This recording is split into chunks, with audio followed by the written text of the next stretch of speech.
Welcome, everyone. My name is Eric Cave, and I am the Director of Next Gen Ministries for the Pacific Northwest Conference. Today, I'm delighted to introduce you to my friend, Julia Navidi. She is the Youth Ministry Leader at Cascade Covenant Church, brand new there. And she's been doing a great job, and so I'm really looking forward for everyone to get to know her a little bit. So, Julia, welcome. Why don't we begin and have you introduce yourself to everyone by sharing a little bit about your personal and ministry background? Yeah, of course. Uh, Eric, as you said, my name is Julia Navidi.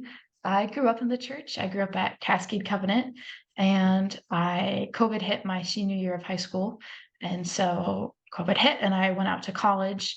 And my second year there, I just felt this weird thing. You go back and help with ministry in your hometown, and so I came back and I started volunteering, and I finished my last year of college, and then I started volunteering more and more, and now I'm the youth ministry leader here at Cascade. So it's a little strange. That's awesome. Where did you go to college? I did a dual program, and so I was both at PLU and then I also studied in England. Wow. How So long were you there? I just 2 terms. In England? We're at Mhm. what city? Oxford. Oxford. Wow. Mhm. I am insanely jealous. That sounds like such a great opportunity. It That's was a lovely experience. It was great. good. Mhm. All right. So that thanks for sharing about your background and where you came from. I think it's so cool that you grew up there and now God has called you to serve there as well. So tell me, what are you passionate about in ministry right now? I am having fun switching up the typical youth group model. And so in high school, rather than taking just our middle school youth group and high school youth group, we're kind of combining it with the Sunday service, at least in the high schoolers world. And so we have a lot of high schoolers attending our service on Sunday, which is great, and not that many on our Tuesday nights, which is our Mhm, typical, youth group time. mhm, And mhm. so me and some of the high school leaders, we've started making brunch after church on Sundays. So they go through, they sit with their families, and then afterwards they come back, have breakfast or lunch with us, and we just talk about what happened and pray for each other and talk about each other's lives. Okay, so how can we be praying for you?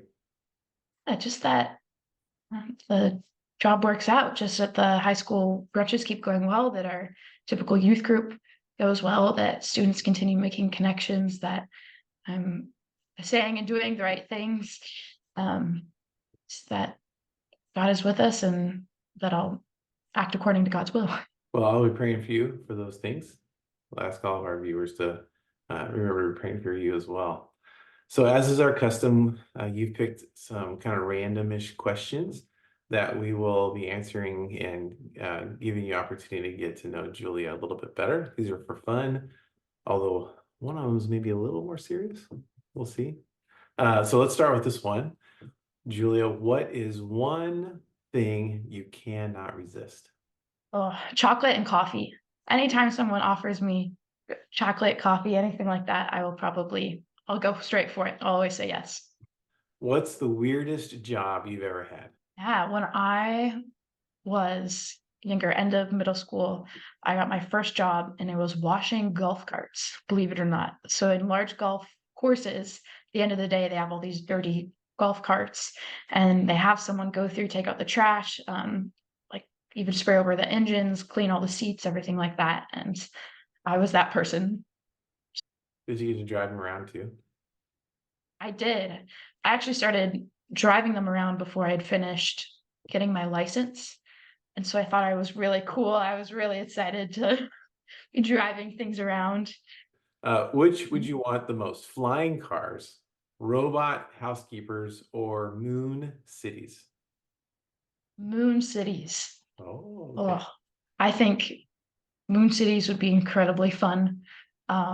Just imagine you wake up every morning and you Yeah, look up and you're looking at Earth, and yeah. that's crazy. I mean, we're kind of getting there with the Artemis mission, all these different things, but I just think that would be a blast.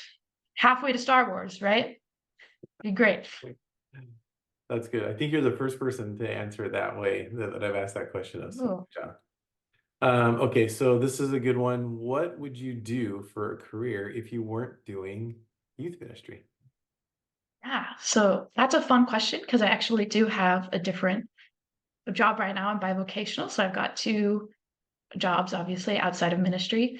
And so I went to school originally for geology.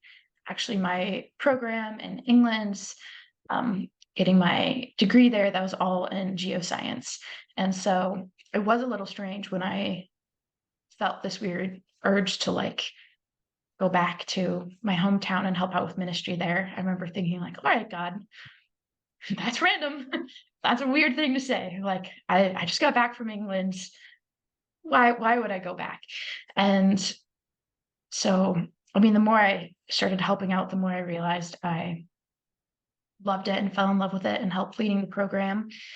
And after a while, I graduated this last summer. I was actually in Hawaii studying Kilauea. Because again, I'm a geologist. Wow. That's something that I Yeah. do. That was a really cool study I was able to be part of.